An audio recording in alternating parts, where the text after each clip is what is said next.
Welcome to another Stand Firm teaching. My heart is to help you walk through these times, to hold on, to stand firm, to help you navigate such a time as this. And part of navigating is to know what we're in, what the times are, what they're going to be. And we have that in Scripture, as you've seen throughout several of our videos if you've been following along. If you're new to us, welcome. And that's what we're trying to do, is help navigate such a time as this. We have been teaching for several weeks, talking about Ezekiel 38 and 39, the Gog and Magog war, and talking about how many are saying this Russian invasion of the Ukraine, that's the start of that. And we've talked about it's not. And we've looked at the Scriptures and dug into it. But it's really got me thinking. There's so much division. There's so much seemingly confusion when it comes to Bible prophecy. You've got people teaching all kinds of things. It's no telling what kind of background that you're coming from. I've shared my journey before, that as a pastor going through Bible college, seminary, even teaching and leading a lay seminary, I was teaching a particular view that when I dove into the Scriptures and finally just threw off my presuppositions, I'm like, wow, that's not what Scripture said. And I had to eat crow and I had to go back. And so my heart in all Bible teaching, not just prophecy, is that we get into the text. We let the text speak, that we don't read our views into it, or we don't read the Times or the news into it, but rather we read what's there and take out from it. And when I began doing that, just taking what we have in Scripture and just going with that, my eyes have been open, my mind's been blown at what can be known about the end of the age. But as we've talked about Gog and Magog and who is that and what does that mean and how does that fit in, one of the things that has come to my heart is, what is the foundation for understanding Bible prophecy? And what's the core? What do we boil it down to? How do we know? And I really believe that Scripture has a foundation, has a core that runs through the entire Scriptures.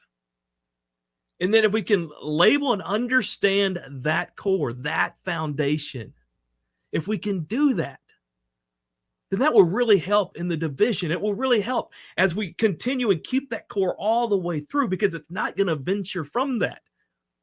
And if you're hearing that and you're saying, I don't know about that, think about the Messiah. How we understand Jesus from the beginning of Scripture, running through it, through the law, through the history books, through the Psalms, through poetry, through the prophets, through the New Testament. There's this understanding of who Jesus is and what he's going to do. Well, that's prophecy. That's a core prophecy running through that. So if we boil it down and we look at what is the foundation. You know what I mean by foundation, right? If you're building a house, building a commercial building, the first thing you're going to do is lay a foundation. If you don't get the foundation right, it's not going to stand. It's not going to square up. What is the foundation of Bible prophecy? And I really think when it comes to Scripture, that we really need to go back to the law, to the Torah, to the first 5 books of the Old Testament, which really think of it when you hear the books of the law, hear that phrase. Think about all the times within Scripture, Old Testament, New Testament, in which that comes up. That is the foundation of Scripture. And so if we could find a framework or foundation of prophecy within the Torah, within the first 5 books of Scripture, in the books of the law, then shouldn't that serve as the foundation? So what is the foundation? I want you to think about your study of prophecy. And I'll just tell you what I see so many times through comments, through conversations, through other teachings, is it seems like a lot of times we don't put the whole story together. We'll run with a piece here, and how we treat that doesn't match up with this piece, or we're just, take a one Scripture and we just run with it. Rather, we should see it all as one narrative running through the text and continuing. So what is the foundation? Well, I think one of the things that we can go to talk about a foundation is the Olivet Discourse.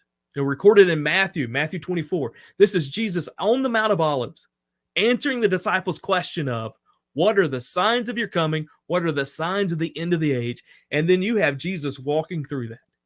I really believe that should be understood chronologically, and that is an important piece of the puzzle.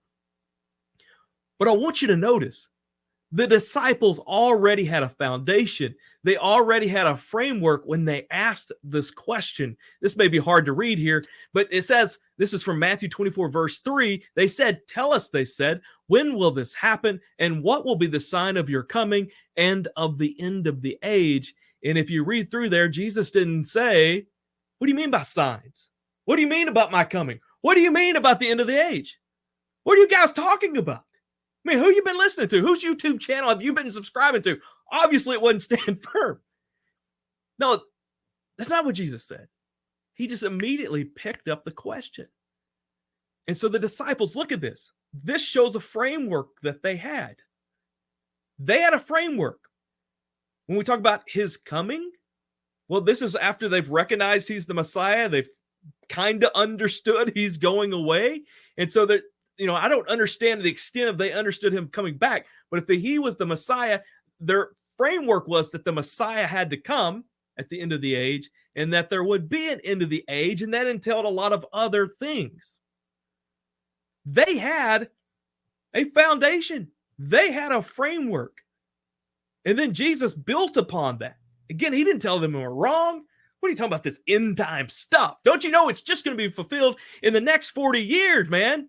No, that's not what he said. He understood where they were coming from and didn't discount that.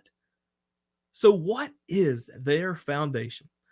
Well, again, if we're going to go back to the most solid witness, and so if we were in a court case and we're going to deal with evidence, we're going to deal with witnesses, we're going to deal with testimonies, or even if you're just doing some research of your own, if you remember from high school, your research paper, I don't know, I think we had to do a research paper at the end of high school. You had to find and identify primary sources and secondary sources, right? Now, Scripture is a primary source, but ultimately the book of the law, the first 5 books, is the primary source. History's telling how that works out. The prophets are referring to that and identifying where that's happening. And poetry is basically celebrating that in many aspects. And if we know from the first time Jesus is recorded to speak in Matthew 5, one of the first things he said, I didn't come to do away with the law, but I came to fulfill it. And then he took that foundation and he brought understanding to that. I've heard people talk about the Gospels in a sense are like Jesus's commentary on the book of the law, and in the sense that the epistles are, Paul's and the other guys, their commentary, the disciples and the apostles' commentaries on the book of the law. And I think that makes a lot of sense when we see it like that. And so we go foundationally. What do we find? Well, the main thing that we find, and we find this in the very first prophecy, and we don't have to go deep into the Bible to find it. In Genesis 3:15, we find the first prophecy. And that foundation, the main foundation from that, I'm going to go ahead and give it away, talks about a promised one coming. And look at how this appears in what the disciples asked Jesus. They said, tell us, they said, when will this happen? What will be the sign of your coming? And again, we know they had a hard time understanding him going away. They didn't know at this point it's going to be this resurrection deal and the cross and all that stuff. But they knew that the end of the age, that the Messiah, the promised one, was coming and he was going to do his thing. And so if Jesus was the Messiah, which they believed, then he had to come and he had to do that at the end of the age. And so that's their foundation. So let's go to the book of the law, the first prophecy. And I remember in seminary when they came to Genesis 3:15, they talked about the proto-evangelon, which I really butchered my Greek. But the idea of the first good news or the first gospel or the first prophecy. And really, if you understand this prophecy, you understand the whole premise of what's going on in one verse. And I think if we're going to start at the foundation, this isn't the only place in the law. And over the next few weeks, we're going to walk through these foundational verses. But I just want to throw this one out there to begin with because it's so vital. It is so foundational. Genesis 3:15. So this is in the garden after Adam and Eve has sinned. God has come. He's found them in hiding. He's made clothes for them, and he's speaking to them, and he's especially speaking to the serpent, and he's giving the curse. He's pronouncing the curse. And listen what he says. Speaking to the serpent, he says, I will put enmity between you and the woman, between your offspring and her offspring, and he shall bruise your head, and you shall bruise his heel. Foundational, right here. He says, I will make between you, the serpent, Satan, Lucifer, the devil, with you, the great dragon. You can go to Revelation 12, and Revelation 12 is just really fleshes this out of how it's happened throughout the centuries, and especially how it's going to happen at the end of the age. The red dragon, this serpent, Satan, says, I'm going to make an enemy between you, Satan, and the woman, between her offspring. And it's very unique in how it phrases it. It says the woman's seed, or the seed of the woman, which is very unique. Because typically when it refers to offspring and descendants, it's referring to the seed of man. You know, the one small contribution men have in childbirth. In Scripture and history tends to focus on that, but uniquely, and we know why uniquely it's said here. As Isaiah would say, he would be born of a virgin, and as Jesus was. This very unique phrase here, speaking of this particular offspring. Now, Revelation 12 talks about in depth more about the offspring, but particularly one singular seed, offspring, and then an offspring of Satan, which is very peculiar. But it says of Satan that you will strike his heel. You'll get a shot in, but he's going to crush your head. He's going to defeat you. In the beginning, right after creation, right there, foundational. I think understanding the why of everything that has happened in this world and everything that will happen ultimately at the end of the age is right here. So think about it. If you're going to form your foundation, we've got all these thoughts, all these ideas, and I know many of you watching, you've studied prophecy in depth, and there's so much that you have learned and grown. Don't throw that out. Let's kind of put that to the side and say, okay, if we were building a house of our Bible prophecy understanding, let's work on the foundation. Genesis 3:15 should be a big part of that foundation. And what do we find there? Well, we find a promised one. We find this promised seed that will come. And throughout Scripture, it's elaborated on. Genesis 12, we hear about this seed again. Later in Genesis, we read about this king coming, and we hear David told of this descendant that would come that would be king, and we'll dive into those more later.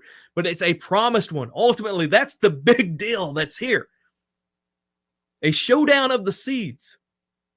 A showdown of this seed of woman. Ultimately, this is speaking of the Messiah. And now, as the rest of the Old Testament would flesh out, and then now we understand that to be Jesus, as the disciples did, as we looked in Matthew 24. Now, the seed of Satan is very peculiar.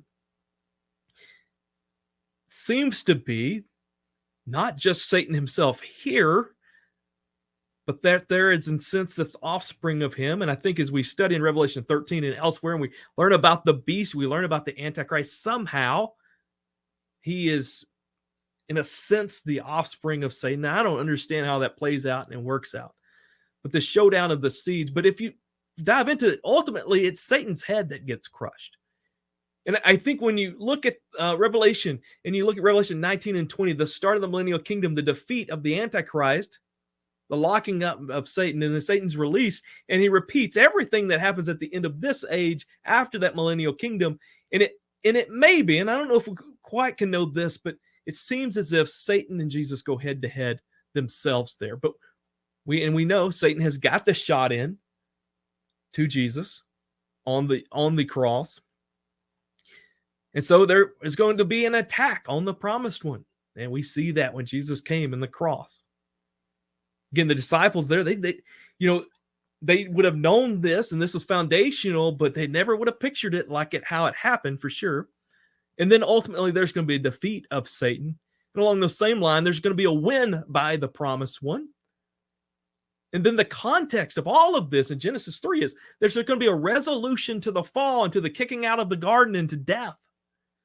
So all this is sentenced on the world, the curse on the earth, the kicking out of the garden, the removal from the direct presence of God, and the consequences of sin that would befall on man, that in this moment, that's a lot from one verse, right? But there would be a resolution of all of this. Foundational. As early as Genesis 3, we have all this info. And so again, as we begin to talk about, okay, what should be our foundation when it comes to prophecy? I really think if we go, we're going to be safest if we go to the books of the law, and we start here. And then we should expect what slips out in history is going to build upon that. When Moses says there's going to be one greater than me that comes, well, we don't think it should be this other guy.